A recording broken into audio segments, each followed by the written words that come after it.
अच्छा जी। अच्छा भाई इधर इधर मुतवज्जे हो जरा भाई, इधर देखें, बेसिक अर्निंग पर शेयर, ये हम डिस्क्लोजर्स पे आ गए हैं। कहता earning attributable to ordinary share holders, और कहता ये है weighted average number of share, ऐसे ही है भाई 170, और ये तो ये 1.99 क्या आ गया बच्चों, बोलो शाबाश। अर्निंग पर शेयर आ गई ना, कौन से वाली, बेसिक वाली। अब डाइल्यूटेड भी आना है बच्चों। डाइल्यूटेड के लिए हमें वर्किंग करनी पड़ती है, और अगर एक से ज्यादा, और अगर बहुत तवज्जो तलब बात है ये, अगर एक से ज्यादा ऑप्शंस हों तो बच्चों हमें फिर रैंकिंग करनी पड़ेगी। क्या करनी पड़ेगी? अगर एक से ज्यादा ऑप्शंस हों तो हमें क्या करना पड़ेगा? रैंकिंग करनी पड़ेगी। और अगर सिर्फ है ही एक ऑप्शन तो फिर रैंकिंग की जरूरत ही नहीं है। या फिर भाई दो ऑप्शंस हैं जिसमें से एक है कौन सा वाला? ऑप्शंस। तो भाई फिर पहला नंबर किसका होगा? ऑप्शन का ही होगा। और बात समझ गए हैं? अच्छा सर आ जाए जी, रैंकिंग की तरफ आ जाए। लें सर रैंकिंग, भैया ये आपको बहुत अच्छी तरह बात पता है, ऑप्शंस की वजह से, ऑप्शन की वजह से अर्निंग्स पे कोई इंपैक्ट नहीं आता। हाँ नंबर ऑफ शेयर्स पे आएगा, ये कैलकुलेशन करके दिखा दी आपको। ओके बच्चों, ये उन्होंने कन्वर्ट किया 25,000 को मिलियन में, मल्टीप्लाई बाय 120 किया, डिवाइड 12 से किया, और बच्चों मल्टीप्लाई बाय 2 से कर दिया। ऐसे ही है जी, और सही है बच्चों। अच्छा जी, और याद रखिएगा रैंकिंग करते हुए ऑप्शंस का हमेशा पहला नंबर ही होगा। अच्छा उसके बाद जब डिबेंचर्स की वर्किंग की तो डिबेंचर्स में ये तो उसने खुद बताया था, इसको बस नेट ऑफ टैक्स कर दिया। क्या कर दिया बच्चों? और ये भी उसने खुद बताया था, ये दोनों उसने खुद बताए थे। रैंकिंग में बच्चों पहला नंबर, दूसरा नंबर और तीसरा नंबर। डन बच्चों, और सही है। जीरो वाला पहले पे, फिर ये वाला, फिर ये वाला, जो सबसे ज्यादा है वो सबसे एंड पे होगा। डन। अब इसको आपने ना प्लेस करना है जी। ये है बेसिक ईपीएस। क्या बच्चों? बेसिक, इसका फॉर्मेट याद है ना आपको? इसमें सबसे पहले वाला प्लेस करें भैया। ये न्यूमरेटर जो लिखा हुआ है ना, इसका मतलब अर्निंग्स है। क्या है? हमने अर्निंग से सीखा हुआ है, और इधर नंबर ऑफ शेयर्स हैं भैया। इधर ये करें, इसमें ये ऐड किया, ये जीरो ऐड किया तो ये सेम का सेम रह गया। इधर आए तो ये, अब ये थोड़ा सा स्लाइटली कम हो रही है, लेकिन मुझे बताइए डाइल्यूटेड है कि एंटी डाइल्यूटेड? डाइल्यूटेड। नेक्स्ट बच्चे दूसरा नंबर किसका था? डिबेंचर्स का था। ये ऐड किया और ये ऐड किया बच्चों, ये जवाब आया और ये आया, बैलेंस किया ना आपने। तो बच्चों इसको जब इससे डिवाइड किया तो ये जवाब आया, ये भी डाइल्यूटेड है। ये भी क्या है बच्चों? और तीसरे नंबर पे आए जब अर्निंग्स में 5.75 ऐड किया, और बच्चों इसमें नंबर ऑफ शेयर्स में 4 ऐड किया, तो बच्चों ये डिवाइडेड बाय ये, तो ये आ गया 1.91। तो बच्चों मुझे बताएं शाबाश, ये डाइल्यूटेड है या एंटी डाइल्यूटेड? जी बोले शाबाश। डाइल्यूटेड, शाबाश सर। जी मेरे भाई, तो डाइल्यूटेड ईपीएस कितनी होगी बच्चों? 1.91। कितनी होगी है जी? 1.91। ठीक है सर। अब इसी के आपने क्या बना देने हैं बच्चों? डिस्क्लोजर्स बना देने हैं। क्या बनाने हैं? डिस्क्लोजर जब भी बनेगा बच्चों हमेशा वर्किंग से ही बन रहा होगा। किससे बन रहा होगा? जी हमेशा वर्किंग से बनेगा। किससे बनेगा बच्चों? चले नहीं, आप मेरे भाई इधर आ जाओ। 33.1 भी हो जाएगा, 2 भी हो जाएगा। रिकंसिलिएशन पे आना है आपने। आप बच्चों रिकंसिलिएशन में सबसे पहले स्टार्टिंग पॉइंट क्या लिख देना है आपने? बोलो स्टार्टिंग पॉइंट आपने क्या लिखना है जी? आप लिखेंगे बच्चों बेसिक ईपीएस 33.3 पे जब आप आएंगे इधर, अब यह है जी रिकंसिलिएशन। क्या है बच्चों?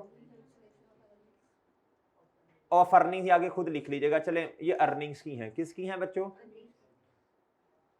अच्छा मुझे बताएं बेसिक कितना है? बोलें शाबाश।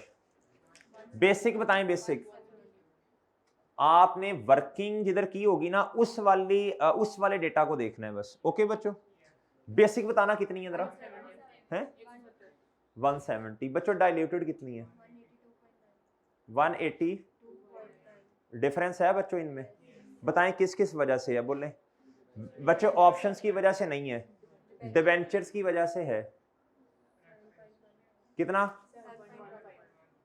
और बच्चों कितना? ये आ गया बच्चों। अब अगर इसको देखेंगे बिल्कुल इसकी रिकंसिलिएशन इस तरह की बन जानी है। ये स्टार्टिंग पॉइंट, ये एंडिंग पॉइंट।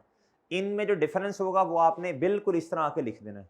कर लेंगे अब, ये हो जाएगा बच्चों, सही है, ओके। इसमें वो बातें याद रखनी है आपने, डाइल्यूटेड में 3 चीजें आ सकती हैं उसकी। अगर सवाल में 3 ऑप्शंस हैं, सुन लो भाई गौर से, अगर सवाल में 3 ऑप्शंस हैं तो बच्चों याद रखिएगा रैंकिंग के अंदर सबसे पहले ऑप्शन नहीं आना है हमेशा।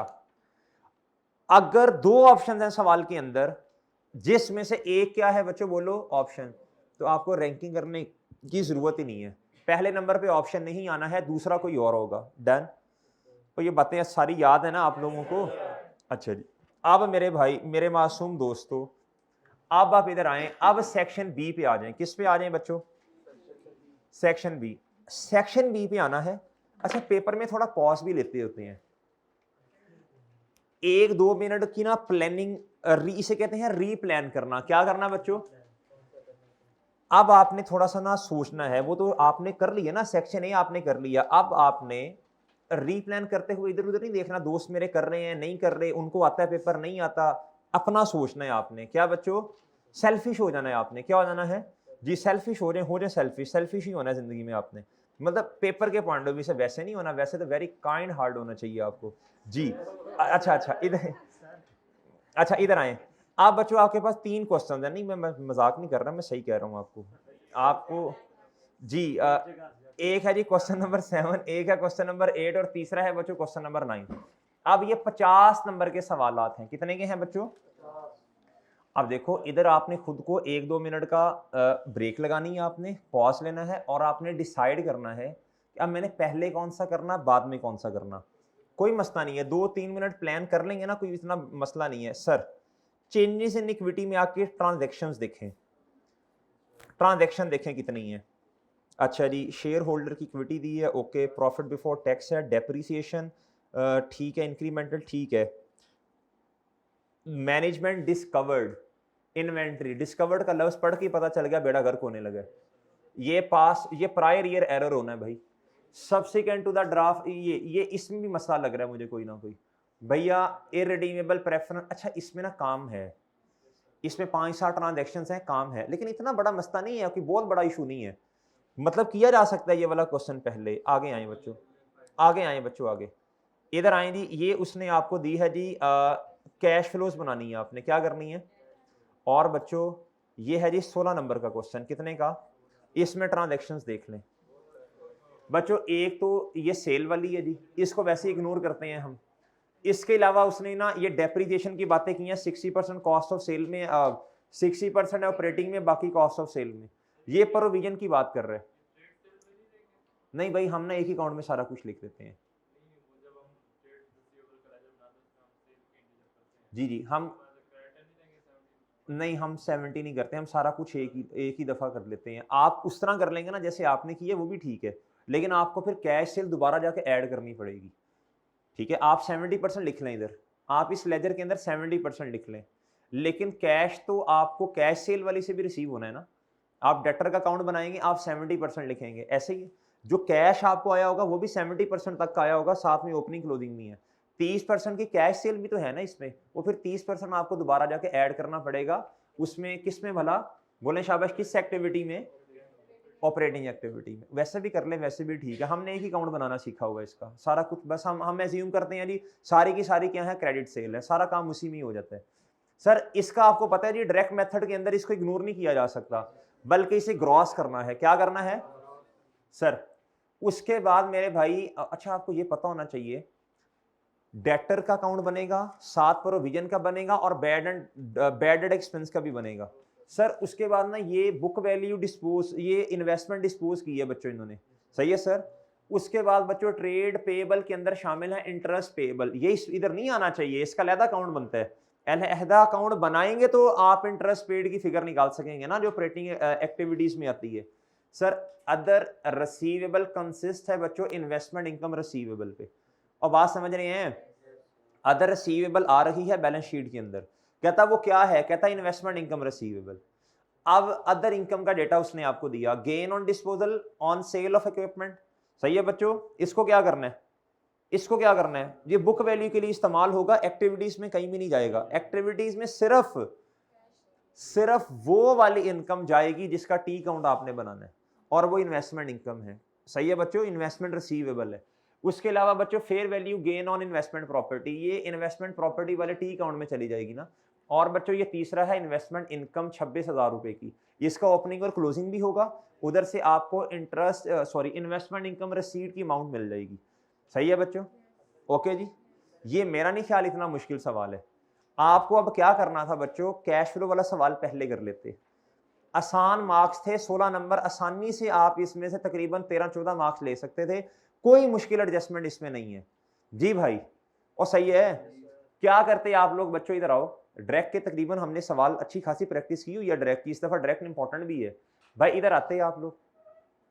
डायरेक्ट मेथड के अंदर तो भाई हमने ये सीखा कि कैश एंड कैश इक्विवेलेंट के अलावा बाकी सारी चीजों का क्या बनना है, लेजर। लेकिन आपसे अर्ज की थी वर्किंग नंबर 1 में कैश एंड कैश इक्विवेलेंट लिख देना है आपने, वर्किंग नंबर 2 आपने डेटर्स की बनानी है, वर्किंग 2.1 प्रोविजन की बनानी है, और अगर बैड डेट एक्सपेंस है तो वर्किंग 2.2 बन जानी है। वर्किंग नंबर 3 बच्चों किसकी बनी है, क्रेडिटर्स की, और वर्किंग नंबर 4 उसके साथ स्टॉक की बन जानी है।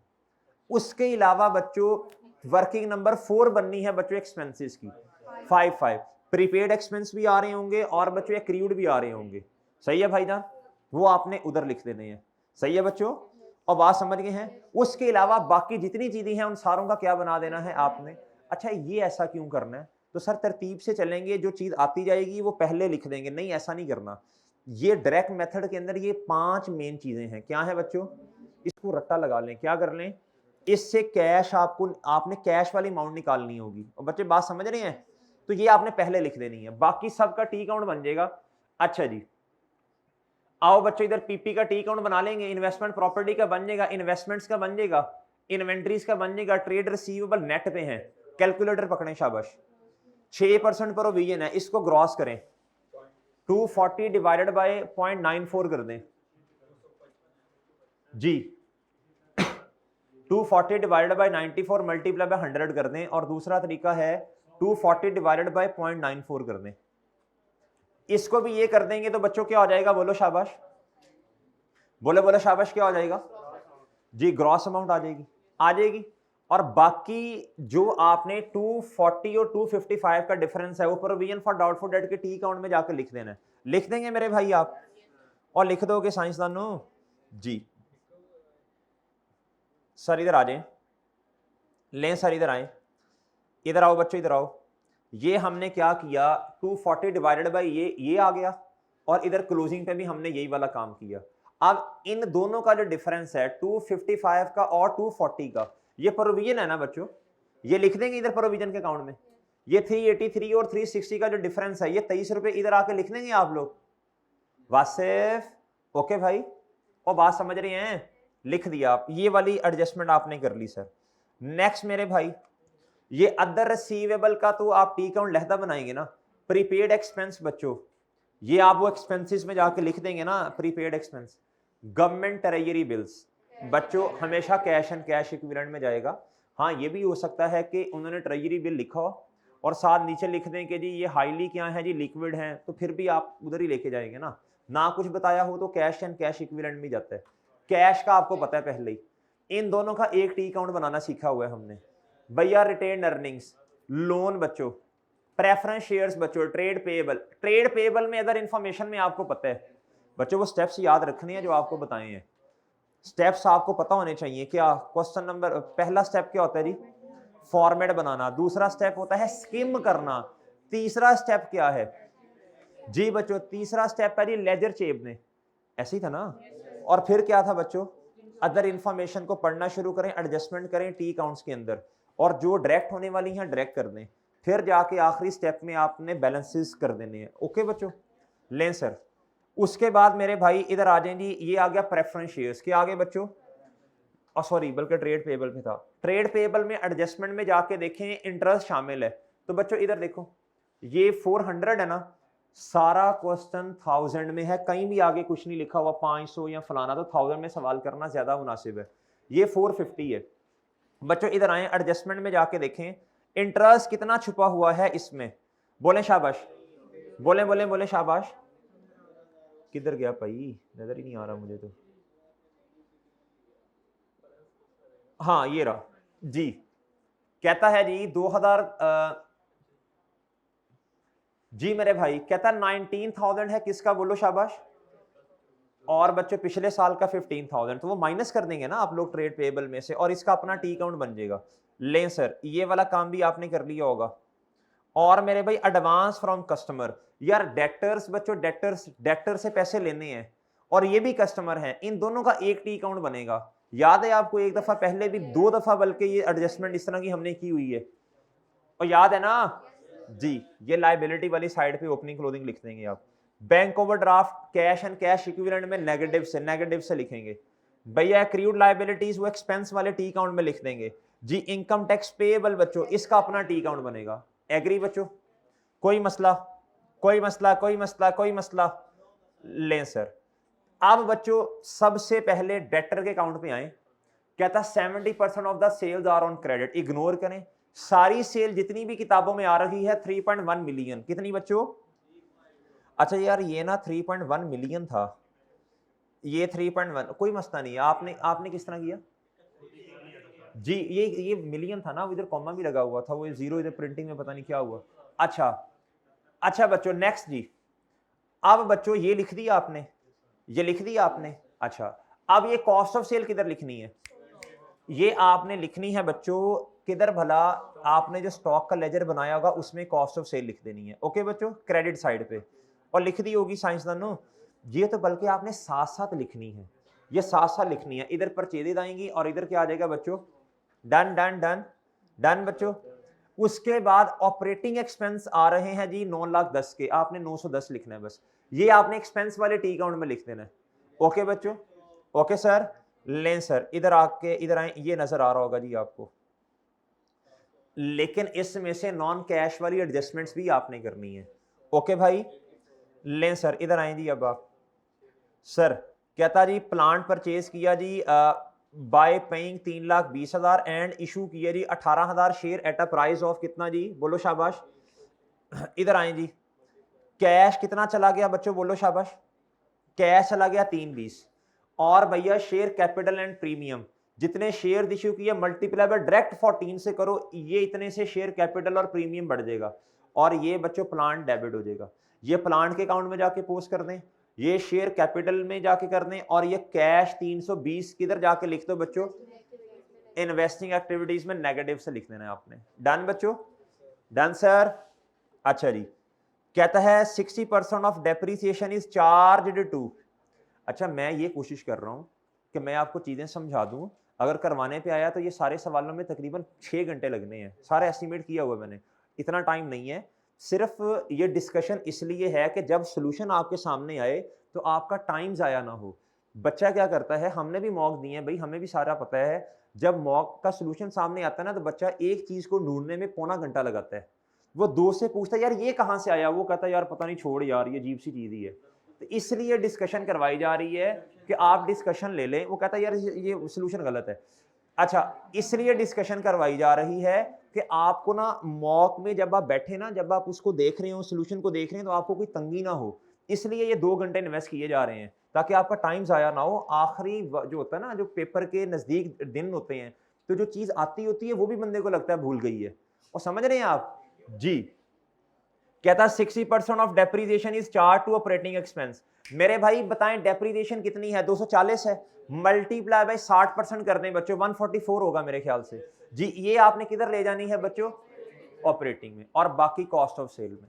अब कॉस्ट ऑफ सेल जो है बच्चों वो तो 1400 रुपया है, उसमें से माइनस कर दे 96, आप कैश वाली आ जाएगी आपके पास। और बात समझ रहे हो?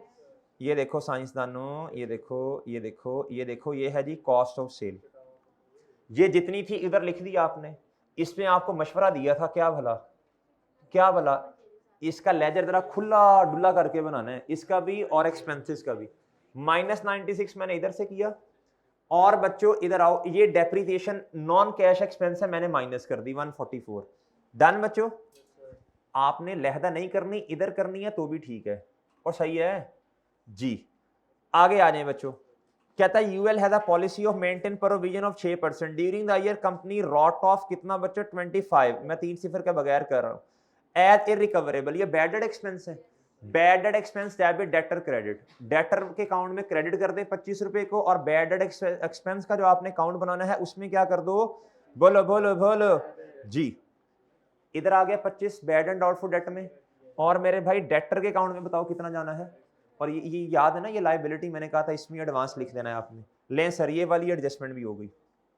आगे आए, कहता है UL sold is investment having a book value कितनी बच्चों, 60,000, 60,000 की बेची है, sorry having a book value, sorry ये बुक वैल्यू है। कहता लॉस कितना है बच्चों 25 का। आप देखें बच्चों तवज्जो से, एसेट किताबों से बाहर जाएगा 60 से, लॉस प्रॉफिट और लॉस डेबिट साइड पे आ जाएगा 25, और मेरे भाई 35 रुपए क्या है। अब इस 35 रिसीव हुए हैं आपने इन्वेस्टिंग एक्टिविटीज, इधर लिखते थे हम, पॉजिटिव से लिख देंगे 35, और बच्चों एसेट के अकाउंट में कितना लिखेंगे 60 जो बुक वैल्यू क्रेडिट साइड पे, और 25 को क्या करोगे, 25 को इग्नोर कर देंगे, इग्नोर, नॉन कैश एक्सपेंस है बच्चों, तो माइनस कर देंगे बच्चों किधर 25 ऑपरेटिंग एक्सपेंस में से। ओके मेरे भाई, ये सारी बातें देख लें, इधर सारी बातें देख लो बच्चों, सारी बातें देख लो। ये प्रॉपर्टी प्लान एंड इक्विपमेंट में डिस्पोजल है, ये डिस्पोजल लिखा ही नहीं है, अच्छा सॉरी ये इन्वेस्टमेंट है, ओ हो, ये कैसे हो सकता है, ज़ुहैर साहब एक्टिव होना है जरा इधर। ये 60 है, क्या है बच्चों, ये 60 है, क्या है, अच्छा जी। अब ये 60 बच्चों, ये एक इंपैक्ट आ गया इसका।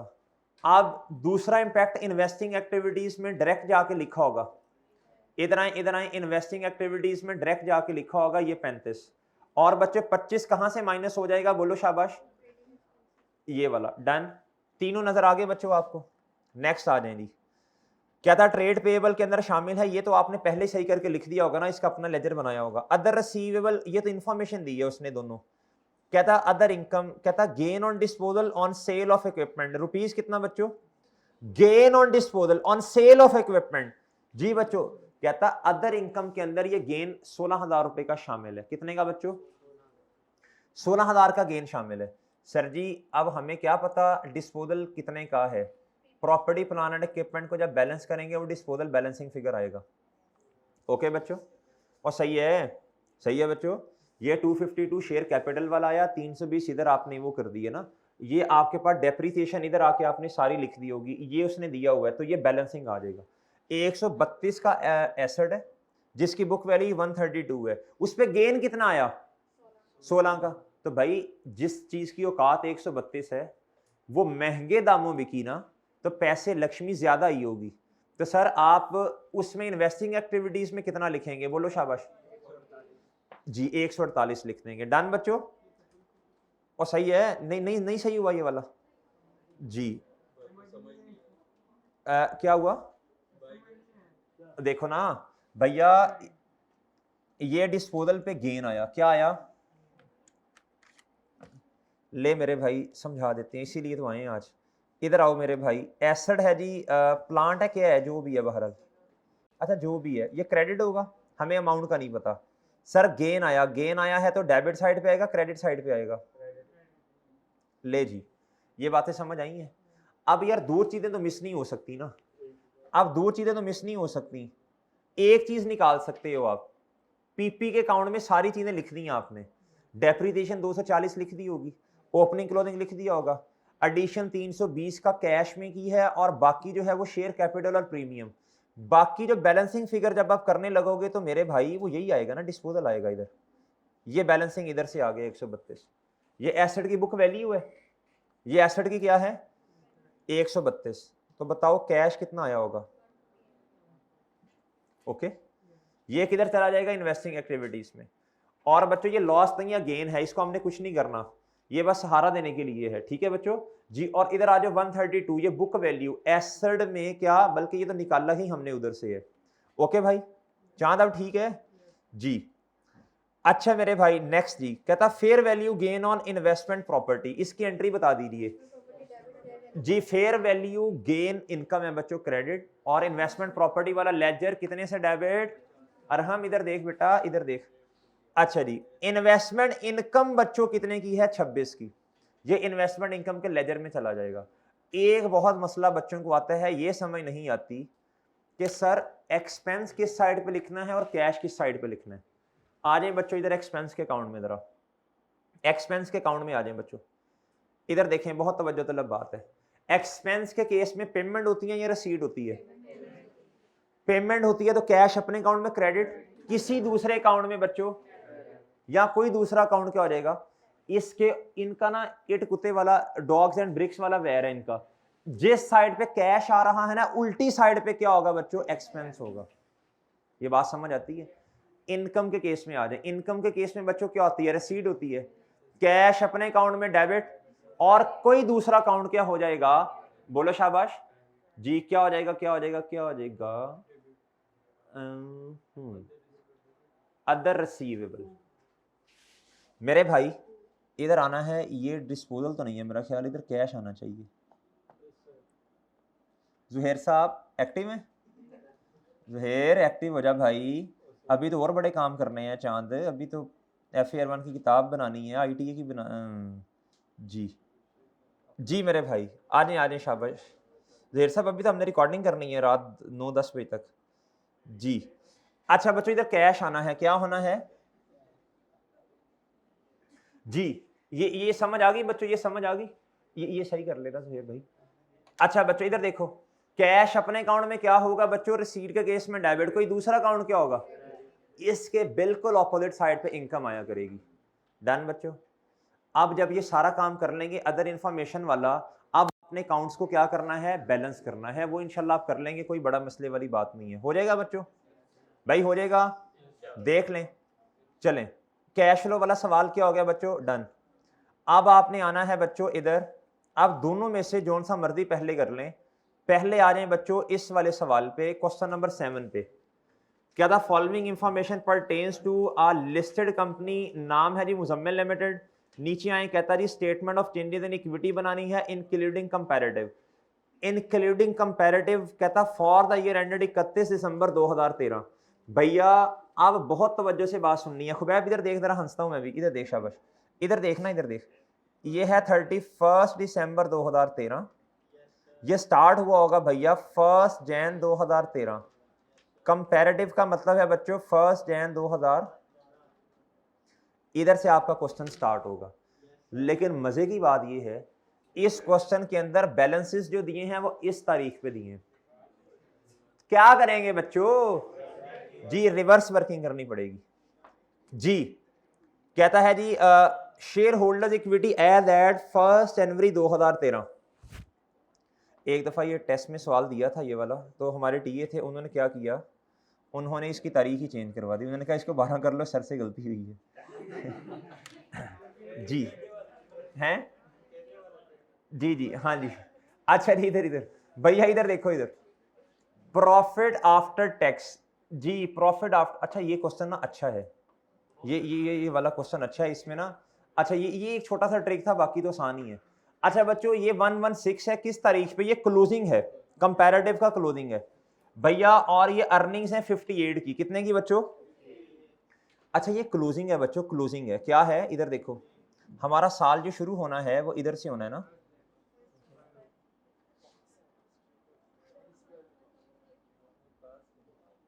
ये है 58, क्या है बच्चों जी? इधर पैट से ये पैट से बड़ा होगा ना।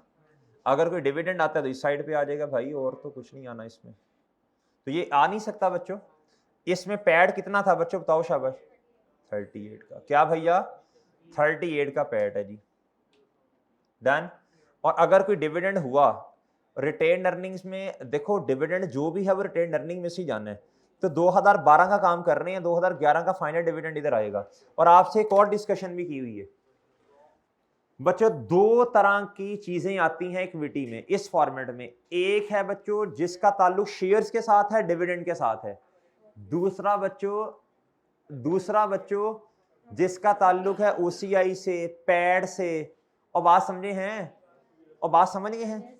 आपने जब भी सवाल में करेक्शन ऑफ एरर वाले मसले होंगे, आपने पहले किसको सॉल्व करना है? बोलो। हमेशा डिविडेंड को लेना है, इंपैक्ट उसका। और बात समझ गए हैं? अच्छा जी भैया इधर देखें, बहुत तवज्जो से बात सुननी है। ये वाली जो एंट्री है, ये वाली depreciation expense year 2013 included incremental depreciation, यार ये 2013 है, अभी तो हम 12 नहीं कर रहे, इसको तो भी छोड़ देना फिलहाल। सर ये भी 2013 का मसला है, ये भी किसका मसला है? हमारा साल कौन सा है जी? अच्छा 12 में भी है, हाँ वो पता उधर चला है, ठीक है ठीक है ठीक है, ये एरर है। और ये वाली एडजस्टमेंट भी एरर वाली है। ये वाली एडजस्टमेंट भी क्या है बच्चों? ये 1 जुलाई 2013 पे क्या हुआ बच्चों? नंबर ऑफ शेयर इशू किए हैं, ये 13 में आएंगे। सर ये राइट शेयर्स भी कब हैं बच्चों? 2013 में। लेकिन इधर आ जाएं बच्चों डिविडेंड के ऊपर, किधर आ जाएं? अब डिविडेंड है जी 2011 का। बच्चों सबसे पहले तरतीब से चलना है, 2011 का जो इंटरिम का डिविडेंड है 11 में दे दिया होगा, और जो फाइनल डिविडेंड है बच्चों 2011 का वो आया होगा, बोलो 12 में। और ये कैश डिविडेंड नहीं है, बोनस वाला है। तो बच्चों रिटेन अर्निंग डेबिट और शेयर कैपिटल क्रेडिट। लेकिन मसला ये है रेट किस पे लगाएं, ये मसला है। इधर देखो बच्चों, अब इधर देखो, ओ भाई इधर देखो साइंसदानों, इधर देखो, इधर शेयर कैपिटल का अकाउंट बना होगा, इसका क्लोजिंग कितना है? 116। ऐसे ही है बच्चों, इधर ओपनिंग आना है इसका 1 जनवरी 12 पे, वो नहीं है हमारे पास। अच्छा मुझे बताएं शेयर कैपिटल का अकाउंट क्या हुआ होगा, बोलो शाबाश? इंक्रीज हुआ होगा ना, ये इंक्रीज हुआ होगा जी। अब इधर मेरी बात बहुत तवज्जो से सुननी है यार, ये जो नहीं है इस टाइम ये 100% पे होगा। 16% अगर ये है जी, क्या बोलो शाबाश बोले? ये है बच्चों, ये 16% है, तो ये कितना होगा इस टाइम? 116। अब बात समझे हैं, बात समझे हैं बच्चों? इधर आ जाएगा 116 डिवाइडेड बाय 116 मल्टीप्लाई बाय 16, इधर आ जाएगा 16, और ये आपका बैलेंसिंग आ जाएगा कितना, बोलो शाबाश, बोलो बच्चों 100। डन। और इसकी एंट्री बताएं क्या होती है, बोले इसकी एंट्री क्या होती है? रिटेन अर्निंग्स डेबिट, और ठीक है ओके बच्चों, और डन। ये रिवर्स वर्किंग से ये आना था, इसमें एक नंबर सिर्फ इसका होगा, 1 या 1.5 नंबर होगा इसका। नहीं समझ आती थी कोई मसला नहीं, जम्शन लेके आगे सवाल चलाते। भाई पेपर में ना समझ आए तो उधर भोंगे नहीं बनते, 10 मिनट जाया नहीं करते, अजम्पशन लेते, कुछ ले लेते भाई, ओपनिंग कर लेते इसको 116, कुछ करते भाई, कुछ तो करते ना, अजम्पशन लेते आगे चलते। ये नहीं कहना कि सवाल ही गलत हो गया जी। आगे मेरे भाई आ जाए। अब 2 है बच्चों, अब ये है जी 2012 का डिविडेंड फाइनल वाला, ये 13 में आएगा। इसका मतलब है 2012 में और कुछ नहीं है, जो था वो हमने कर लिया, हाँ एरर हो सकते हैं। अब आप आ जाएं भाई इधर, ये तो आपको वैसे भी पता है ना, ये 2013 की बात है। इधर आ जाएं, कहता in May 2013 the management discovered that inventory जिसकी कॉस्ट है 18 million has been misappropriated. क्या होगी बच्चों जी? कोई उठा के ले गया होगा, एबनॉर्मल लॉस है। कहता था loss has been recorded in 2013। कहता however it is estimated inventory जिसकी कॉस्ट है 13 मिलियन की, कहता और है जी 5 मिलियन की, वर मिस अप्रोप्रिएटेड किस साल बच्चों? 2012 और 2000। कहता 18 का लॉस पता कब चला? 2013 में। कहता लेकिन इसमें से 13 मिलियन किस साल गायब थे बच्चों? 13 मिलियन की इन्वेंट्री 2012 में, तो बच्चों और 5 मिलियन की कब जी? बोले 13 में। अब उसने सारी की सारी एडजस्टमेंट किसमें की है मेरे भाई? 2013 में। क्या ये सही है? अब प्रॉफिट सुननी है, बात गौर से सुननी है। 2012 का प्रॉफिट है आपके पास, वो कितना है देखें जरा। 2012 का प्रॉफिट देखें बच्चों कितना है? 38। इस प्रॉफिट को बच्चों सही करो, क्या करो? 38 में से 12 मिलियन माइनस कर दो, 13 माइनस कर दो बच्चों, आपके पास प्रॉफिट सही हो गया। और जब आप प्रॉफिट की कैलकुलेशन करेंगे भैया 2013 की, उसमें से अब आपको 2 काम करने पड़ने हैं। एक तो आपको पहले जितना आपने 2013 में सारा का सारा रिकॉर्ड किया ना, उसको क्या करो? रिवर्स करो। यानी आपने लॉस सारा रिकॉर्ड कर लिया 2013 में, वो टोटल कितना बनता है? 13 + 5 18, प्लस करो 18 और माइनस कर दो बच्चों कितना? ओके मेरे भाई, ओके 2013 है। सुने 2013 में पता चला कि एक लॉस हुआ था 2012 में और 2013 में। 2013 में सारा का सारा लॉस इनकॉर्पोरेट कर दिया, जो कि था कितने का बच्चों? बोलो शाबाश, 18 का। हालांकि 2013 में करना कितने का था, 5 का, आपने 18 से किया है। एक तरीका तो ये है 13 से माइनस कर दो, एक ये है 18 सारा रिवर्स करो प्लस 5 रिकॉर्ड करो, सही है, जिस तरह मैंने सोल्यूशन में किया है। और बच्चों 2012 में क्या हुआ, 2012 में 1 रुपए का भी लॉस रिकॉर्ड नहीं किया, करना कितने का था, तो उसका मतलब है 2012 का प्रॉफिट ओवरस्टेटेड है ना, उसको -12 कर दो। डन मेरे भाई, 13 सॉरी। इधर आ जाए बच्चों, इधर आ जाए, ट्रांजैक्शन नंबर 3 पे आ जाए। कहता subsequent to the preparation of draft financial statement an error has been deducted in the financial statement for the year ended 31 December 2012। Allah का शुक्र है हमारे वाले कंपैरेटिव के एंड पे एरर का पता चला। अच्छा लेकिन आगे भी सुन लें, whereby accounting depreciation on an assembly was mistakenly accounted for, बोलो शाबाश, 21.8 इंस्टेड ऑफ 12.8। कहता जी अब बहुत तवज्जो से बात सुननी है, पता तो एंड पे चला लेकिन ट्रीटमेंट तो करना है ना। कहता डेप्रिसिएशन कितनी थी बच्चों, बोलो शाबाश, 21.8 की रिकॉर्ड कर ली, करनी कितनी थी 12.8 की, तो ज्यादा कर ली ना बच्चों 9 रुपए से। अच्छा जी अब मसला ये हुआ, कहता था assembly plot was installed on 1 January 2011 at a cost of 80 million. कहता जी 20% डेप्रिसिएशन है using the diminishing balance method, using the बच्चों क्या, अब मेरी बात बहुत तवज्जो से सुनिएगा बच्चों, पहले साल की डेप्रिसिएशन में मसला नहीं है, 2012 की डेप्रिसिएशन में मसला है। कितनी ज्यादा रिकॉर्ड की, 9 रुपए से। अब बच्चों देखें लॉस ज्यादा रिकॉर्ड किया, एक्सपेंस सॉरी ज्यादा रिकॉर्ड किया, अब प्रॉफिट को 9 रुपए से बढ़ा दो 2012 के। लेकिन एक मसला और आ जाने भाई, जब आपने ज्यादा डेप्रिसिएशन चार्ज कर ली तो बच्चों देखो बुक वैल्यू भी तो कम हो गई ना। रिड्यूसिंग बैलेंस मेथड में रेट किस पे लगता है, बुक वैल्यू पे, और ऐसे ही है साइंसदानों, ऐसे ही है बच्चों। अब इधर देखो 80 मिलियन थी पहले, 80 मिलियन कॉस्ट है, पिछले साल की जब डेप्रिसिएशन चार्ज की होगी 20% तो बच्चों कितना आया होगा, 16, और 16 आया होगा ना, ए देखो भाई, ए देखो 80, अच्छा ये जैम हो गया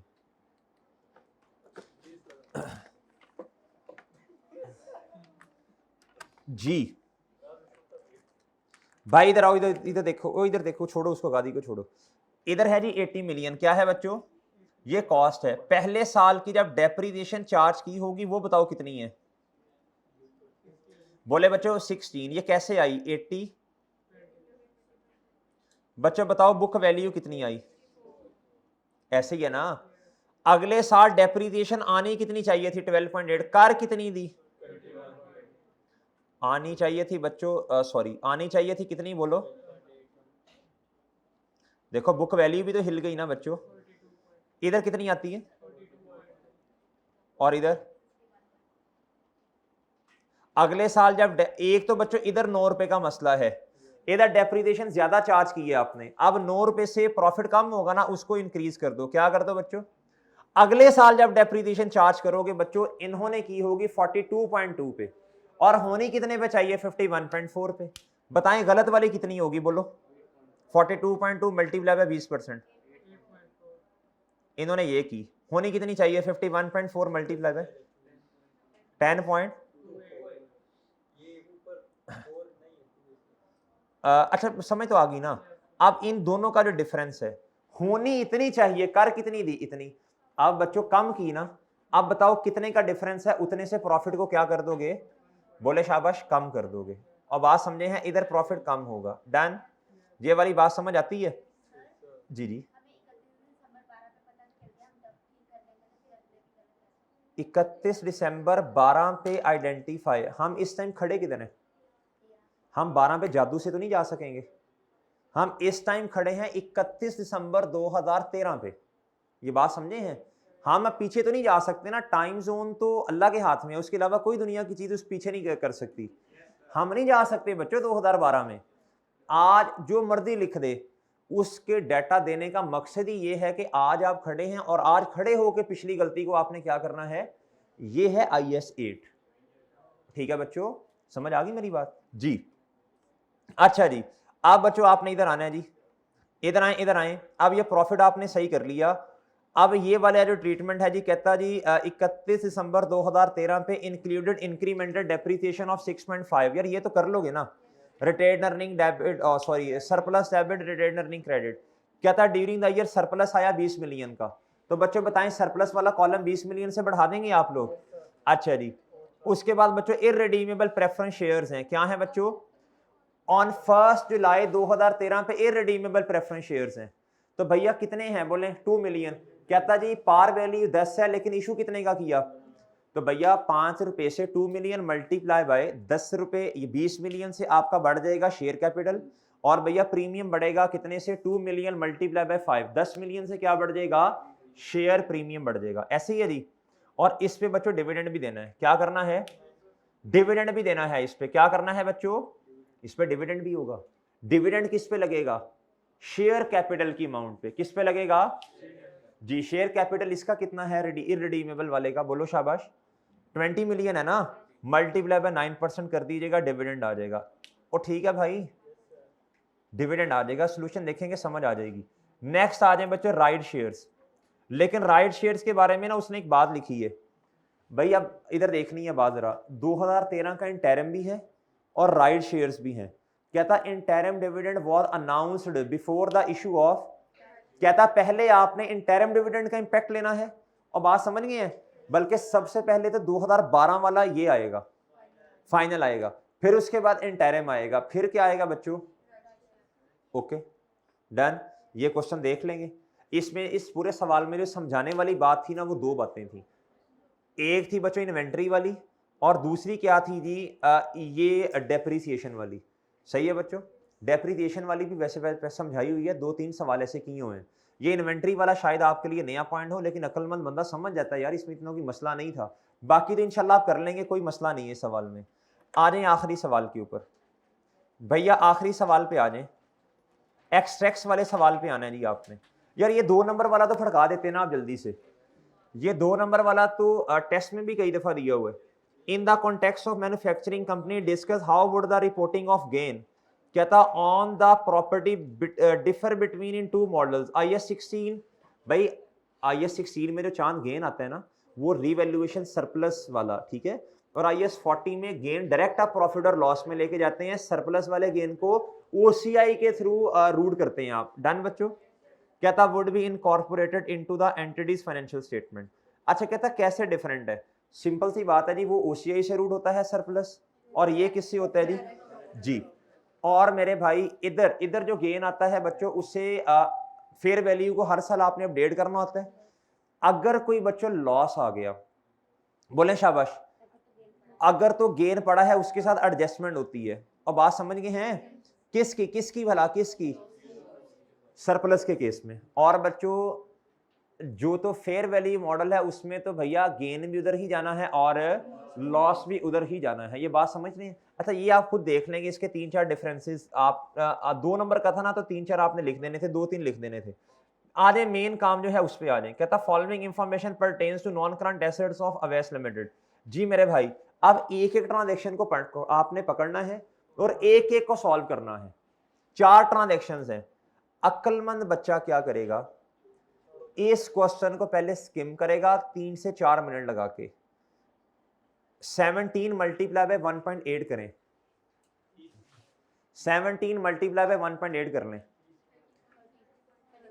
31 मिनट्स बनते हैं। 30.8 होता है मेरा ख्याल है, 30.6 है जी। अच्छा जी इधर देखें, अब जब रह जाता है ना आधा घंटा, तो उधर ना पेपर में बच्चों के हाथ में इस तरह कामने शुरू हो जाते हैं। भाई आधा घंटा 30 मिनट पड़े हैं, अभी कितने मिनट्स पड़े हैं? कोई मसले वाली बात नहीं है, बड़ी तसल्ली के साथ क्वेश्चन सॉल्व हो सकता है, परेशान नहीं होना आपने। सर अक्लमंद बच्चा क्या करेगा? 4 डिफरेंट ट्रांजैक्शंस हैं, पहले आसान वाली करेगा। क्या करेगा? मैं पहली पढ़ने लगा हूं। पढ़ने में सवाल को अगर आपका 6 से 7 मिनट भी चले गए हैं तो ये आपने इन्वेस्टमेंट की है। जितना अच्छा क्वेश्चन को पढ़ा होगा उतना अच्छा आप क्या करेंगे मेरे भाई? क्वेश्चन को सॉल्व करेंगे। कहता AL purchase specialized vehicle for rupees कितना बच्चों? 420 मिलियन ऑन 1 जुलाई 2021। कब बच्चों? हमारा साल है बच्चों 31 दिसंबर 2023 और कंपैरेटिव है जी 2022। और सही है मेरे भाई? ज़ेर साहब किधर?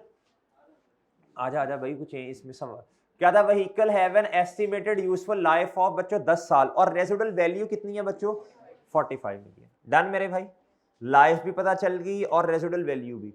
एट ईयर एंड 31 दिसंबर 2022 कहता there are indicators of impairment and the fair value and value in use has been estimated. कहता जी फेयर वैल्यू कितनी है बच्चों बताओ, इसमें से कॉस्ट ऑफ डिस्पोजल माइनस करना है यानी 345 होगी। और बच्चों वैल्यू इन यूज उसने आपको खुद निकाल के दी है, कोई मुश्किल ट्रांजैक्शन नहीं है, बिल्कुल सीधी सादी सी ट्रांजैक्शन है, फौरन हो सकती थी। ये सवाल बहुत आसान था। अच्छा जी, जिसने किया है वो समझ गया होगा इस क्वेश्चन को। अच्छा बच्चों आप ट्रांजैक्शन देख के डर गए हैं ना असल में। अच्छा इधर देखें बच्चों, इधर देखें, इधर देखो। अब आपको क्या करना पड़ेगा, बोलो शाबाश, आपको बुक वैल्यू निकालनी पड़ेगी। लेकिन बच्चों 2022 की डेप्रिसिएशन भी तो आएगी ना। कैलकुलेटर पकड़े, 420 बच्चों रेसिडुअल वैल्यू माइनस 45 कर दें डिवाइडेड बाय 10 करें, कितनी आती है, कितनी आती है बच्चों? हाँ मल्टी नहीं, 6/12 तो आपने पिछले साल की होगी ना, 11 की। तो अब 12 के लिए तो आपने 6/12 नहीं करना ना जी। कितना आता है बच्चों? इधर देखो बच्चों, मैं साथ साथ आपको सोल्यूशन लिंक करवाता जाता हूँ। आ जाओ बच्चों इधर, 37.5 आप कह रहे हैं, ये डेप्रिसिएशन एक्सपेंस आ गया। आ गया बच्चों, आ गया बच्चों। ये तो इस साल का आया, पिछले साल का भी तो आया होगा ना 6 महीने का।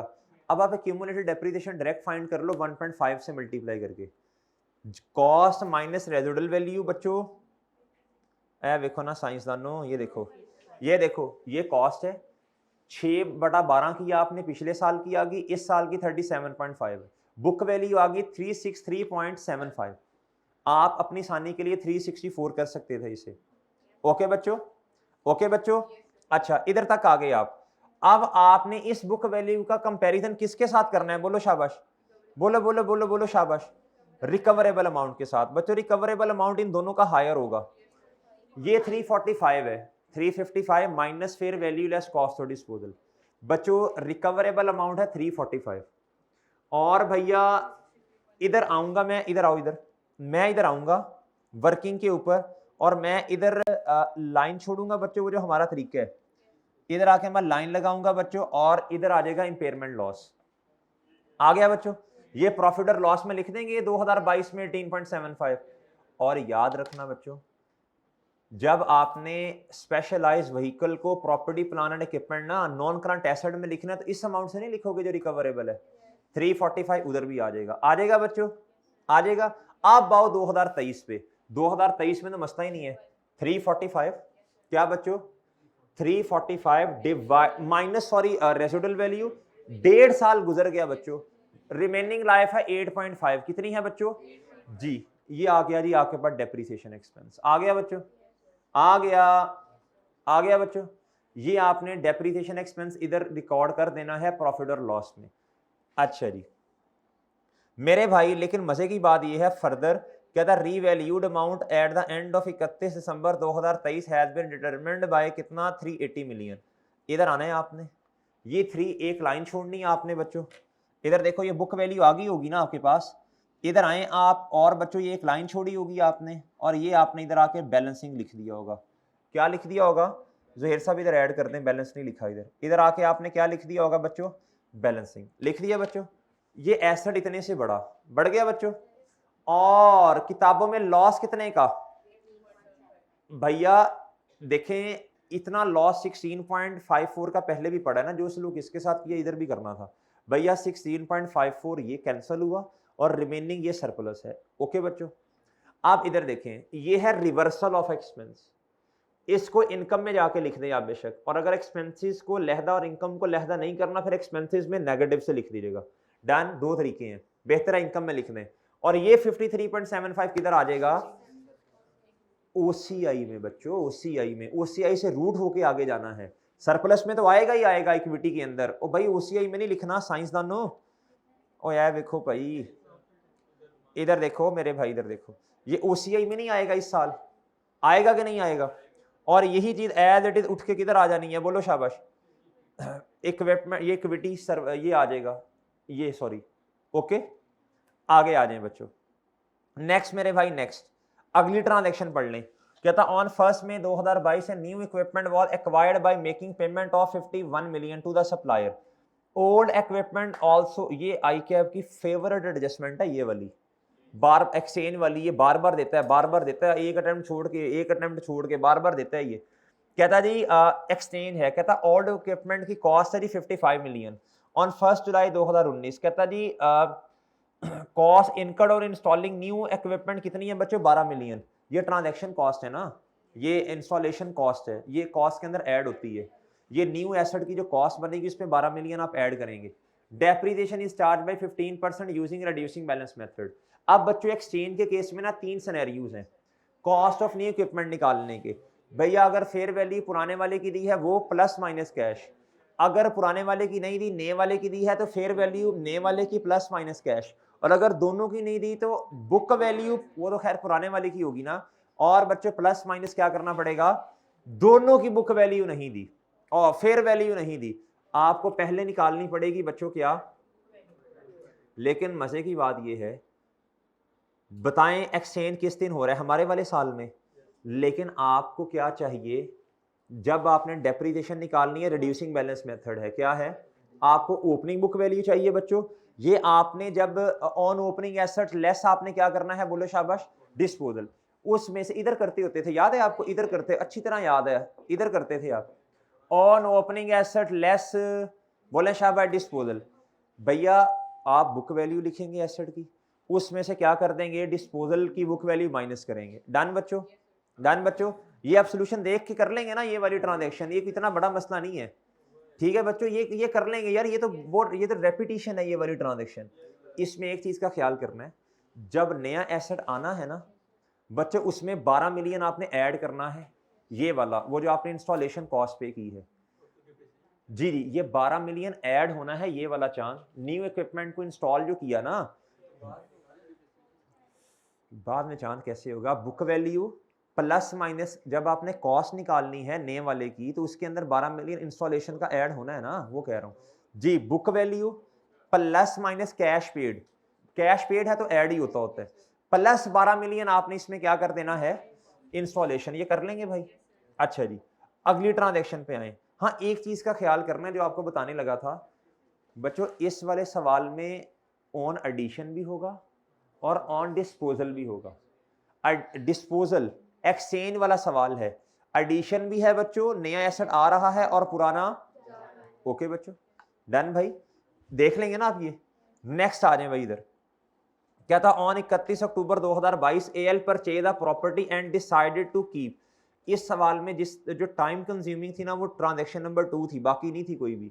कहता जी to keep for its investment potential, भैया ये तो IS 40 हो गया। फिर कहता at this date cost of property was कितना बच्चों, 175 मिलियन, कितना बच्चों, कहता on 31 December 2022 and 2023 the value of property has increased 178। मेरे भाई फेयर वैल्यू मॉडल में आप डेप्रिसिएशन चार्ज नहीं करते बल्कि गेन या लॉस रिकॉर्ड करते हैं किताबों में। कॉस्ट थी मेरे भाई क्या 175 और अब कितना है जी 178। एक तो पहले सीधा जाके डायरेक्ट आप ना उसमें इन्वेस्टमेंट प्रॉपर्टी में 178 लिखने 31 दिसंबर 2022 पे, और बच्चों 3 रुपए का गेन किधर रिकॉर्ड कर दो, अदर इनकम में, शाबाश, इनकम में जाके ऐड कर दें। डन मेरे भाई, डन सर। और अगली बात, अगले साल में आए, अब आपने एसेट को रिकॉर्ड किया है 178 पे और अगले साल में आए, अब गेन नहीं है बल्कि लॉस है। अब 178 से 172 पे जाना है, तो भैया इन्वेस्टमेंट प्रॉपर्टी 6 मिलियन से क्रेडिट और loss fair value loss 6 million से डेबिट। ये लिख देंगे बच्चों दोनों जगहों पे जाके। आ जाए सर इधर, इधर आए जी, इधर आए, इधर लें सर, 175 नजर आएगा, 172 नजर आएगा, ओके मेरे भाई। और इधर आ जाए मेरे भाई, ये 3 का गेन आपको इनकम में नजर आ रहा है और आ रहा है मेरे भाई कि नहीं आ रहा, और ये जो लॉस है, ये एक मिनट यार, 178 है, कितना था जी, और इस दफा कितना है, जुहेर साहब इसको सही करेंगे, 6 आना चाहिए इधर, एक मिनट भाई, एक मिनट, ये आएगा भैया 170, बल्कि इसको इस तरह करते हैं ना, इस दफा है जी 172 माइनस 1, ठीक है, अच्छा जी, ठीक है भाई, समझ आ गई है, लें जी। और SVFE में क्या है, ओए हो, इधर 178 होगा ना, ठीक है सर। अच्छा जी, अब मेरे भाई इसमें मुझे पहले ही शक था इसलिए सोल्यूशन खोला। AL borrowed rupees 90 million at the rate बच्चों कहता ऑन 1 जनवरी 2023। कहता अच्छा मजे की बात ये है इसमें कंपैरेटिव का डेटा ही नहीं है, ये सिर्फ 2023 है। क्या है बच्चों जी, कहता for the construction of building, कहता था फॉल। अच्छा आपने सवाल देखा होगा, आपने कहा होगा वो टेबल नहीं बना हुआ ना जिसमें लिखा होता है जी इक्विपमेंट, जिसमें व्हीकल लिखा होता है, तो ये सवाल अजीब से किस्म का आ गया इस दफा। भी सवाल को एक दफा गो थ्रू कर लेते हैं, 2-3 मिनट लगा के देख लेते हैं और बात समझ रहे हैं जी। कहता जी सारा डेटा ना ट्रांजैक्शंस के अंदर दिया हुआ था, इसीलिए तंग करने के लिए आपको कि बच्चे किस तरह ये माइंड गेम है सारी। क्या है बच्चों, प्लान अच्छा कर लोगे तो पेपर पास हो जाएगा। AL ने बोरो किया बच्चों 90 million at the rate 15% per annum on 1 जनवरी 2023। कहता फॉर कंस्ट्रक्शन ऑफ, मुझे बताएं स्पेसिफिक लोन की पहचान क्या होती है। हमारे वाले साल में आया हो और खामोशी हो तो हम स्पेसिफिक ही ट्रीट करते हैं हमेशा। कहता रही the following expenditure were made on the project during the year ended 31 December 2023। इस दफा बोरोइंग कॉस्ट ना मिक्स होके आने के चांसेस हैं। क्या है बच्चों, स्टैंडर्ड के अंदर मिक्स होके इन्वेस्टमेंट प्रॉपर्टी और बोरोइंग कॉस्ट स्टैंडर्ड के अंदर मिक्स होके आने के चांसेस हैं। सॉरी IAS 16 के अंदर मिक्स होके आने के चांसेस हैं जी। बाकी तो भाई देखो चीजें अल्लाह के हाथ में है, हम तो सिर्फ एक थोड़ा सा आइडिया दे सकते हैं। डन भाई। और IAS 36 और IAS 20 इनका सेपरेट सवाल आने के चांसेस हैं, समझ गए मेरे भाई जी। हाँ जी वो नहीं पता मुझे। अच्छा इधर आओ, कहता the following expenditure were made on the project during year ended 31 December 2023। Specific loan के केस में मेरे भाई 3 शर्तें पूरी करनी है आपने, लेटर ऑफ वाली। सर सही है ना, लोन ऑब्टेन किया 1 जनवरी पे, मेरे भाई फर्स्ट कंस्ट्रक्शन पेमेंट है 1 मार्च पे, ऐसे ही है सर। और कंस्ट्रक्शन का काम कब स्टार्ट हुआ 1 मार्च, तो बच्चों कैपिटलाइज कब से होना है ये आप जरा सोच लेना। 2 महीने बच्चों, अब एक्सट्रैक्ट का सवाल है, अब नोड का सवाल नहीं है, एक्सट्रैक्ट का। 2 महीने बच्चों, 2 महीने का जो एक्सपेंस है वो आप लेके जाएंगे किधर, 90 million multiply by 15% multiply by 2/12, ये चला जाएगा बच्चों एक्सपेंसेस में। और बच्चों कंप्लीट कब हो रहा है काम, 31 दिसंबर, और 10/12 वाला एक्सपेंस किधर चला जाएगा। डन मेरे भाई। एक काम और जो आपने करना भूलना है भैया, बच्चे पता क्या करते हैं बोरोइंग कॉस्ट में, जब कैपिटलाइज करने लगते हैं जज्बाती हो जाते हैं, सिर्फ बोरोइंग कॉस्ट को कैपिटलाइज कर लेते हैं, एक्चुअल पेमेंट्स को लिखते ही नहीं है। मेरे ये कॉमन मिस्टेक है। क्या है चांद, 25 million plus 42 million plus 23 million, sir इन तीनों को ऐड करेंगे आप लोग, उसके अंदर बोरोइंग कॉस्ट आपने लिखनी है। अच्छा अगली बात बच्चों, सरप्लस फंड्स भी हैं सवाल में, at the rate 10% when ever available. अब बहुत तवज्जो से बात सुननी है, इधर आना है भाई, इधर आना है, इधर देखो, इधर एक दफा ना तारीखें नोट कर लो। तारीखों के लिए मैं दोबारा इधर नहीं आऊंगा, मैं अब सोल्यूशन पे जाने लगा हूं। आपके पास क्वेश्चन पेपर है ना सर, आए इधर, मैं जरा वो टेबल आपको टेबल कैसे बनाते हैं इधर देखो, इधर आओ जी, रसीद पेमेंट वाला टेबल भाई। इधर भैया लोन कब बोरो किया बताएं, 1 जनवरी 2023 पे। अब ना ये टेबल पूरा बनाना पड़ेगा, एक्सट्रैक्ट का सवाल है भैया। इधर आए, 90 मिलियन की अमाउंट पड़ी हुई थी आपके पास, सर जी पहली पेमेंट कब की, 1 मार्च पे। सर ये 90 मिलियन कितनी देर इन्वेस्ट रहा, 2 महीने, लेकिन इसको कैपिटलाइज नहीं कर सकता क्योंकि कैपिटलाइजेशन क्राइटेरिया मीट किस तारीख पे हुआ है, 1 मार्च पे। अब 90 मिलियन मल्टीप्लाई बाय 15% ना, 15% जी शाबाश, 10% जो सरप्लस फंड का रेट है, 10% मल्टीप्लाई बाय 2/12, ये किधर चला जाना है, ये प्रॉफिट और लॉस में एज एन इनकम चला जाना है भाई। इधर आए जरा, और इधर से आप चेक भी कर लें सर, ये 2.04 इधर लिखा हुआ है। डन मेरे भाई, डन मेरे भाई, लें सर। नेक्स्ट आओ बच्चों, नेक्स्ट आओ, नेक्स्ट आओ, नेक्स्ट आओ, लें सर इधर आ जाएं जी। अच्छा एक मिनट, इसमें वो भी है, सस्पेंशन भी है, लेकिन पहले 2 महीने में तो नहीं होगी ना, पहले 2 महीने में कौन सी सस्पेंशन होगी। अच्छा जी लें सर। अगली बच्चों मुझे बताएं, इधर जब 25 मिलियन की पेमेंट हो गई है तो भैया 90 में से 25 माइनस कर दें, पीछे कितना बैलेंस है, आजकल कितना बनता है 25 मिलियन माइनस करके 90 में से, 65 मिलियन बनता है भाई। अच्छा अब ये 65 मिलियन इन्वेस्ट रहा, कितनी देर मेरे भाई, इधर आओ, 1 अक्टूबर, मार्च, अप्रैल, मई, जून, जुलाई, अगस्त और बच्चों सितंबर, 7/12। लेकिन नीचे पढ़ लें क्या था, एक्टिविटीज बच्चों स्टार्ट हुई हैं जी 1 मार्च को, work on the project was suspended during the whole month of and resumed, कहता फिर दोबारा स्टार्ट हुआ सितंबर पे। बच्चों सवाल के अंदर नाम बताया होना ये सस्पेंशन कौन सी है, तो आपने हमेशा कौन सी समझनी है, नॉन रूटीन। अब -1 आप क्या कर दोगे बच्चों, इधर से बोलो, बोले शाबाश जी, ये कैपिटलाइज नहीं होगा। ओके बच्चों, ओके भाई ओके है। इसका मतलब है जो इंटरेस्ट है, इंटरेस्ट वो 10/12 कैपिटलाइज नहीं होना, बल्कि 2 महीने पहले वाला और 1 महीना सस्पेंशन वाला ये निकल जाएगा। 3 महीने का इंटरेस्ट आएगा प्रॉफिट और लॉस में एज एन एक्सपेंस, और बच्चों 9 महीने का कैपिटलाइज होगा। डन मेरे भाई, और डन साइंसदानों जी। और यार देखो ना यार, है देखो भाई, ये 90 मिलियन का ये 3 मिलियन एक्सपेंस आउट हो गया, ये एक्सपेंस आउट हो गया ना ये वाला। अच्छा जी, अब आप इधर आए, उसके बाद बच्चों ये 2 महीने पहले वाले जैन और फेब, ये इनकम का पार्ट बन गए 1.5, और ऐसे ही है, और ऐसे ही है बच्चों। अच्छा उसके बाद मेरे भाई, उसके बाद मेरे भाई बहुत तवज्जो से बात सुननी है। अब भैया कितने पैसे अभी भी बचे हैं, बोलो शाबाश जी, कितने पैसे बचे हुए हैं सर जी? अब आपके पास पैसे बचे हैं जी 65 मिलियन। कितने? अब ये सारे के सारे इन्वेस्ट रहे 7 महीने, लेकिन बच्चों इसमें से 1 महीना अगस्त वाला वो कैपिटलाइज नहीं होगा, बल्कि उसकी जो टेम्परेरी इन्वेस्टमेंट इनकम है वो किधर चली जाएगी बच्चों, बोलो शाबाश, ये। ठीक है जी, डन बच्चों, डन जी। इन दोनों को ऐड करें, ये 2.04, ये 2.04 इनकम में चला जाएगा और ये एक्सपेंस में चला जाएगा। डन बच्चों, डन सर। और ये बात समझ आती है, ये बात समझ आ गई है। ये है 65 मिलियन बचा हुआ, इधर से लेके इधर तक महीने गिने 7 महीने बनते हैं, इसमें से 1 महीना सस्पेंशन वाला है बच्चों। ठीक है जी, 6 महीने कैपिटलाइज होगा और बाकी 65 मल्टीप्लाई बाय 10% मल्टीप्लाई बाय 6/12, ये क्या हो जाएगा बच्चों, बोलो बोलो शाबाश, कैपिटलाइज हो जाएगा। क्या हो जाएगा सर जी, ये देखें 65 मल्टीप्लाई बाय 10% मल्टीप्लाई बाय 6/12, 1 महीना वो हो गया ना। डन मेरे भाई, डन सर।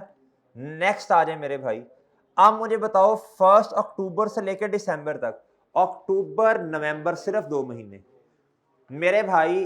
अब अक्टूबर पे जब आए 42 मिलियन भी इधर से निकल गया, 42 मिलियन भी क्या होगा बच्चों, जब 42 मिलियन भी चला गया होगा तो पीछे कितना बचा होगा, ये 23 मिलियन। ये ऐसे करके इन्वेस्ट रहा होगा कितने महीने, 2 महीने बच्चों। ये कैपिटलाइज होगा 23 million multiply by 10% multiply by 2/12। Done बच्चों, डन सर, डन मेरे भाई। ये भी क्या होगा, कैपिटलाइज होगा। क्या होगा सर जी, ये रहा। ओके बच्चों, ओके सर, डन। अब ये तो आपने इनकम एंड एक्सपेंस में लिख दिया बच्चों। प्रॉपर्टी प्लान एंड इक्विपमेंट में क्या लिखोगे, बिल्डिंग कब कंप्लीट हुई, 31 दिसंबर। अब बिल्डिंग की टोटल कॉस्ट अब आप निकालने लगोगे तो बच्चों, एक तो वो टोटल पेमेंट्स 90 मिलियन वाली, कौन से वाली बच्चों, उसके अलावा बच्चों ये 10.13 क्या थी जी, ये जो आपने कैपिटलाइज किया बोरोइंग कॉस्ट को, इसमें से इन्वेस्टमेंट इनकम टेम्परेरी वाली माइनस की तो ये 6.5 बनती है। तो 90 प्लस 6.5 क्या हो जाएगा बच्चों, बोलो शाबाश, 96.5 इधर आपको नजर आ रहा होगा, ये रहा। डन भाई, डन सर। एक बात और बच्चों बहुत अहम, भाई लोन की रीपेमेंट कर दी है, ये बच्चे लिखना भूल जाते हैं जो मुफ्त के नंबर हैं, ये लिखना, हालांकि ये मुफ्त के नंबर हैं यार 0.5। एक छोटी सी बात और जो आप लोग जिसमें गलती करेंगे बच्चों, इंटरेस्ट पेएबल, भाई चाहे कैपिटलाइज हो चाहे एक्सपेंस आउट हो, वो तो सारा का सारा ही आपको पे करना पड़ेगा। और बात समझ गए हैं, बात समझे कि नहीं समझे? इधर देखो ना, इधर देखो, ओ भाई इधर बच्चों इधर देखो, इंटरेस्ट कैपिटलाइज कितना किया, 10 पॉइंट समथिंग ना, ये वाला कैपिटलाइज हुआ बच्चों। अच्छा ये भी पता चल जाएगा हमने सवाल सही किया है या नहीं किया। ये 10.13 है ना, ये वाला इतना ही है ना। अच्छा बच्चों, ये 10.13 हो गया जी जो कैपिटलाइज किया, और बच्चों बाकी कुछ ऐसा भी तो है ना जो हमने क्या किया होगा, एक्सपेंस आउट किया होगा जी। चाहे आपने कैपिटलाइज किया हो चाहे आपने एक्सपेंस आउट किया हो, बैंक को इस चीज से कोई कंसर्न बच्चों कहीं भी नहीं लिखा कि इंटरेस्ट पे कर दिया, सारा का सारा क्या है भैया। ओके जी, ये दो चीजें बच्चे लिखना भूल जाते हैं। डन, डन बच्चों, डन सर। उम्मीद है सोल्यूशन आप देखेंगे तो आपको चीजें जो हैं वो क्या होंगी, समझ आ जाएंगी। डन भैया, चलें जी, बाकी ठीक है जी। जिन बच्चों ने मॉक नहीं दिया तो गुजारिश ये है कि यार अब दे लें, आप एक दफा अपने हाथ से गुजारो तो सही ना। एक आपसे और भी गुजारिश की थी, पेपर से जाने से पहले पहले आपने एक तो मॉक दे दिया, बाकी 2 से 3 पास पेपर्स भी आपको कहे थे करने के लिए। बच्चों वो पास पेपर लाजमी करने हैं पेपर में जाने से पहले। उससे क्या होगा, आज आपने मॉक दिया ना, आज आपको ये पता चला, जितने बच्चे मिले उन्होंने कहा सर अल्हम्दुलिल्लाह चीजें मुश्किल नहीं लगी। मेरा अपना अंदाजा ये था कि बच्चे ना चीखो पुकार करेंगे कि सर एनपीओ में से थ्योरी दे दी आपने, फलान दिया, लेकिन बच्चों ने कोई कमेंट इसमें नहीं किया। इसका मतलब था जिन्होंने लेक्चर लिए हैं उनको चीजें, उनको पता है कि यार ये हमारा मसला है। सही है, इंशाल्लाह दोबारा देखेंगे किताब को तो चीजें याद आ जाएंगी। हाँ, एक बच्चों ने कहा कि सर इस तरह लगा कि शायद थोड़ा सा क्या है लेंथी है। बच्चों इतना भी लेंथी नहीं था, लेकिन जब तक आप अपने हाथ से फुल फ्लैज 2-3 पेपर नहीं निकाल लेते, आपको समझ नहीं आनी। आपको ना मैंने पहले दिन एक बात बताई थी, याद है आपको, जब लेक्चर हमने शुरू किए थे, मैंने कहा था जितने बच्चे फेल होने वाले आपको मिलेंगे उनसे आप पूछिएगा, वो एक बात करते हैं, सर टाइम मैनेज नहीं हुआ। किसने पहली दफा 100 नंबर वाला पेपर अटेम्प्ट किया, ईमानदारी से बताना है। पहली दफा, मतलब 100 नंबर का पेपर। अभी आपने वो 2-3 पास पेपर्स नहीं किए ना, FAR 1 का पेपर। बच्चों मैं गारंटी से कह सकता हूं, जिस बच्चे ने पहली दफा पेपर अटेम्प्ट किया ना, पहली दफा, उसने जितनी भी हिम्मत कोशिश की होगी ना, वो 85 से या 80 से ऊपर नहीं गया होगा। बाकी ये है कि अंदर से थोड़ा बहुत उसने कर लिया, लेकिन अगर इफेक्टिवली देखा जाए ना, 80 मार्क्स, 82 मार्क्स, 78, 84 तक बच्चा गया होगा। आप खुद देख लें। अब मुझे नहीं पता, मैंने फीडबैक थोड़ी सारों से ली है, लेकिन पता है इससे ज्यादा नहीं कर सकते। पेपर के अंदर पेपर के अंदर प्रेशर भी होगा, यही नंबर रिड्यूस हो गए, बच्चों 75 पे चले जाएंगे। ये मैं पहले आपको बता रहा हूं, ये डरा नहीं रहा, आपको बता रहा हूं कि आपने हिम्मत कोशिश करके 1-2 पास पेपर्स और अपने हाथों से करने हैं, फिर आपको पता चलेगा अच्छा टाइम को ऐसे मैनेज करना है। इधर मैं गलती कर रहा हूं, अपने आप को किसी एक सवाल के अंदर मैंने इतना नहीं डीप चले जाना कि उसके अंदर मेरा पौना घंटा लग रहा हो। आगे चले। ये कॉन्फिडेंस तब आएगा जब बच्चों अपने हाथ से आप 1-2 मजीद पास पेपर्स कर लेंगे। अल्लाह हाफिज।